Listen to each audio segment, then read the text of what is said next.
All right, welcome back to the Onebar and Lupagus show. I am Lupagus here with the Purple Persuasion. It's that time of the week to go over some Vikings draft news, rumors, buzz, tidbits, whatever the hell you want to call it. Justin, how are you doing? Appreciate you making the time to be here today. Good. I'm doing great. How about yourself? Thanks for having me on. Yeah. Well, hell yeah. Thank you for being available. I'm fantastic. What are you guys up to now? I mean, you got to be over. Are you over 5 followers? Just 5K? pretty close. We're just about to 4,600 followers. So, like always, thanks for all the supporters. And slow down a little bit. News is a little slow right now at this time of year, but I'm sure we'll have a busy couple weeks here coming up to leading up to the draft. It is the calm before the storm is what we're in right now. Absolutely. Maybe we'll get like one just random signing to tie us over. Yeah. Keep us on our toes a little bit. Of course, he's still doing his work. I mean, so apparently they're in on Tier Tart. I just saw that. I'm like, well, why not just sign him then? Why be in on him? You could have had him. I know. I saw that too, but he's got his limits, and I don't know. He's got a plan, so we'll see how all this kind of takes place over the next couple of weeks. Absolutely. All right, let's start with this one rumor here, and I don't know. The writing with Sam Darnold and looking ahead to 2025 for their future quarterback. What do you think of that one? That one to me was kind of like, I don't know. I wasn't buying it. Yeah, I don't buy it either. I think, it's kind of smokescreen season. The Vikings maybe putting that out there. I think it was Seifert that had that one. I think they do want to, the trade up is the preferred option that Kwesi spoke of when he was interviewing, a couple weeks back. So I do think they, that is the plan. But maybe they're trying to drive the prices are high. They want 4 first-round picks or 3 and change, and that's just their way of kind of saying, we'll ride with Sam Darnold if we have to. But in my opinion, it's a good way to get yourself fired, in my opinion. So, I'm not buying it either. But it's maybe they're putting that out there to maybe drive that price down a little bit.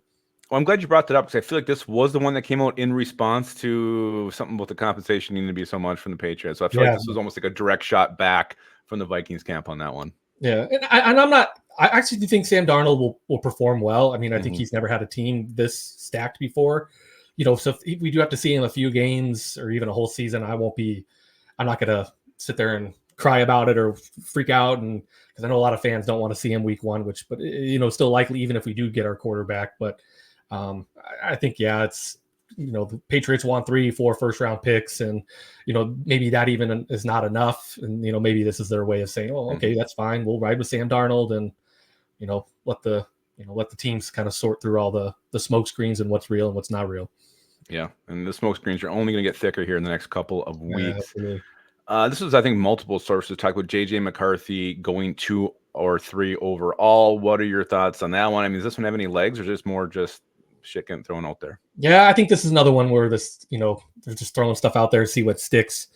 There had a couple of, prominent names. Like Mike Miller was one of them that said he wouldn't be shocked if he's definitely getting drafted in the top 5. He's not sliding past that. I do think the Giants is kind of somewhat of a smokescreen of moving up. I think if maybe McCarthy's there at 6, that they would consider it, but I don't see them moving up. So I do think that trading up to the 4th or 5th spot there with the Cardinals or the Chargers, I think you're a good spot. If the Vikings do like McCarthy, I think May is plan 1A and then McCarthy's 1B. I think they like them equally. I think we put out something this morning saying that, that they are equally interested in both of them. So I do think that, that's part of it. But overall, I think McCarthy's not getting drafted at 2 or 3. I think it'll be Jaden Daniels at 2 and May at 3 if the Pats stay. I do think they could be talked off trading back, but I do think they are going to push to the limit, and if the Vikings don't match, they're not going to trade with the Vikes and move down, and I think they'll select May. But I wouldn't be shocked if May goes number 2 either. But if I had to pin it today, it's Williams, Daniels, May in that order. We'll stick with McCarthy a little bit longer. There was another report, I can't remember who put this out there, but he said regardless of the team, McCarthy's basically going to go top 6. I mean, yeah, I think there's I think that's 100% going to happen. I think on DraftKings he's like minus 300 or minus 330 to go. It's within the top 5, so that's a pretty heavy favorite right there for those that don't know the numbers on that. It's you put $300 or $100 down, you win 300. So, or you'd only win 30 back. So it's a pretty heavy favorite to get that to that leg of a favorite there on DraftKings. So it's I think he's definitely going top 5, top 6 for sure. And I think it was like minus 1,500 or something ridiculous to go in the top 10. So if the Vikings plan for McCarthy to sit there and wait and get it back at 11. That's extremely unlikely. So if they do want him, they're going to have to move up. Speaking of those lines, it was kind of intriguing that Drake May, they didn't even put one out there. I mean, it seems like there's Yeah, too many teams involved. we get that question asked a lot in Yeah. you know, in the comment section, and he hasn't been on there since day one. The way I see it is he's probably the most volatile one. He could go at 2, he could go at 3, and you know, he could slide a little bit too. You know, there's been some reports of that. Yep. I think he's just really volatile, and they don't really know how to put odds on it. So that's kind of my opinion of at least what I've. You know, I'm not a draft or an odds guru. Mm-hmm. I understand the, you know, a good amount of it, but I think that's kind of the perspective that I've seen with it is he's too volatile to put numbers on, and they just kept him off the books. Nice. Another report came out by Ben Gosling saying he's very confident the Vikings will trade up into the top 4. Ben Gosling, I mean, him saying that, does that have some weight to it? Yeah, I do think it has some weight to it. I think they're, you know, he doesn't really put out stuff that's like smoke like that. Mm-hmm. So when he's confident that the Vikings are going to move up into the top 5, I believe that, because he's not the type of beat writer that really throws those heavy, adamant statements like that out there. And listening back to K-Fan a few times with him on there, he's doubled down on it at least 2 or 3 times. It's not like he just said it one time a couple weeks back. You know, he frequently, you know, says that when he's on the, at least on PA show on Tuesdays, and he's written about it too as well. So I think that's that's got some legs there. And I do think that is the Vikings' preferred plan, is to move up there. Obviously it takes 2 to tango, and kind of what the threshold is. I do think the 2025 first round picks probably being thrown in there. And even Gosling today, on his Sunday sermons on K-Fan, said that the Vikings are open to giving that pick up. Definitely not 4 first round picks. If a team wants that, their Vikings are going to shut that down. But for those that are worried about overpaying in that 2025 first, you can, in my opinion, I think it's very likely it's part of the package, even at 4 or even 5. But in the end, if that's their guy, that's their guy, and they're hitching their careers to it too. So you got to trust it. And you know, with all that money they have in the future, they're going to be able to fix whatever problems or holes that they have in 2025 and 2026 with all that money.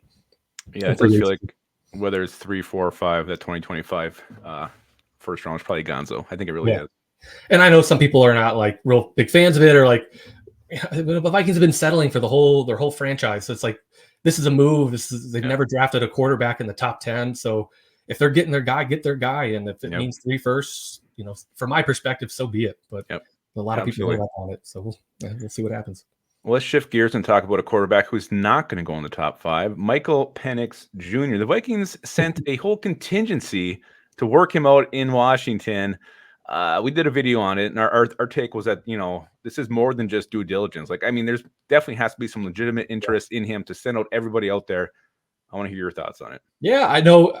I think he is a possible, you know, contingency plan. I don't think he's plan, you know, 1A or 1B or even, you know, plan B or C. I think it's if they get shut out of moving up and all the top 4 quarterbacks get, you know, taken off the board. I do think Penix is probably going to be evaluated at either pick 11 or 23. I would be absolutely shocked if they left the first round without a quarterback. I know we've seen that being floated around, that, you know, they could load up on defense, probably, you know, 2 of the best players at their positions. I think there's too much riding on them to play that type of game. But I do think Penix fits for somewhat of what Kevin O'Connell wants to run. He can air it out, and that's a huge selling point with JJ and Addison. He struggles with accuracy a little bit, especially in the intermediate level. You know, if he's a quarterback, I'd support it. I wouldn't be too thrilled at first, but I mean, eventually I'd get over it. I do think it's a contingency plan. I don't think it's, you know, plan 1, 2, or 3 for them. But you know, they're doing their due diligence. You know, you never know. They could offer 3 first round picks and nobody wants it, and the Vikings got to have a plan. They don't have the leverage like the other teams have. So you know, they're going to dot their I's, cross their T's, you know, do their due diligence. I don't think they've seen Bo Nix, done a private workout with him or went to his pro days. I think that's somewhat telling. So I think if they go for those tier 2 quarterbacks, it's probably Michael Penix Jr. All right, this one kind of ties in with this last one here. Alec Lewis reporting that the Vikings are more likely to stick and pick than fans may want to believe or think.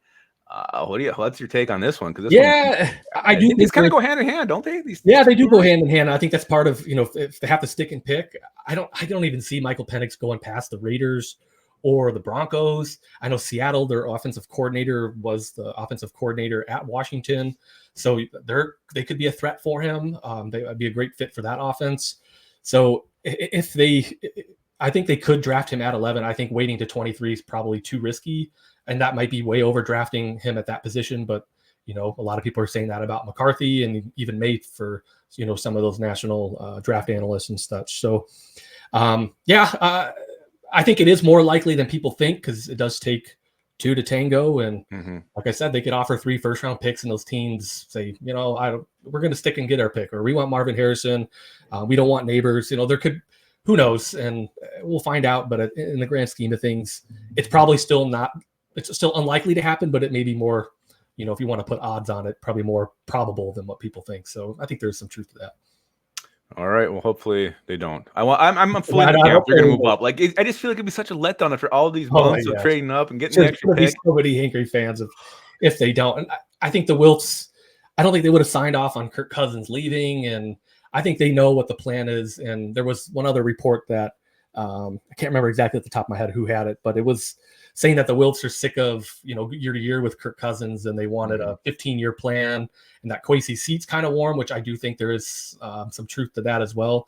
He's really only hit on Jordan Addison. The rest have been pretty much meh or not good at all. Yep. This draft is huge for him, and it's year 3 of his 4-year contract. And I think if he goes doesn't get the quarterback, there's going to be a lot of angry fans. And we pay for we're the ones that go to the games and pay for the merchandise and stuff. So I don't think the ownership would be too thrilled about it, but we'll see.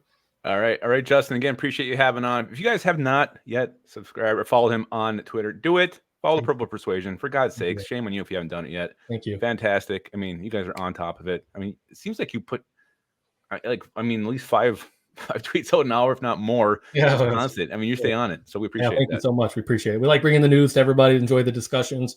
We're getting a little slow here with stuff, but we're trying, and I think this is it's still fun. Fun times to be Vikings fans, and I think we have a lot to look forward to here in a couple weeks and draft day. Looking forward to it.